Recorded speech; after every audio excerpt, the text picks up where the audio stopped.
উন্নয়নের লক্ষ্যে আমরা কিন্তু অন্য অন্য সেক্টরেও কাজ করেছি। যেমন নারীদের ক্ষমতায়নের জন্য আমরা এর মধ্যে ফ্যামিলি কার্ডের কাজ শুরু করে দিয়েছি।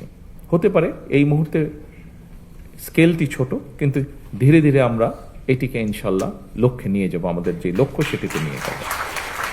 এর বাইরেও আমরা বলেছিলাম আমাদের সমাজের সম্মানী একটি মাধ্যমে এটি দেখেছেন। এর বাইরেও আমরা বলেছিলাম যে আমরা সারা দেশে আমাদের বিভিন্ন প্রাকৃতিক দুর্যোগ হোক, আমাদের কৃষকের পানির সেচের সুবিধার জন্য সহযোগিতার কারণে হোক, আমাদের ভূগর্ভস্থ পানির যে নেমে যাওয়া সেটিকে রোধ করার জন্যই হোক, আমরা খাল খননের কথা বলেছিলাম, সেটির কাজও আমরা শুরু করেছি। এর বাইরেও আমরা বলেছিলাম যে আমরা এই দেশের কৃষকরা হচ্ছে এই দেশের সবচেয়ে বড় একটি অংশ।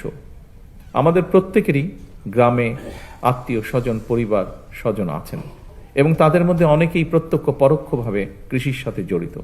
সেই কৃষকদের পাশে দাঁড়ানোর জন্য আমরা বলেছিলাম যে স্পোর্টস কার।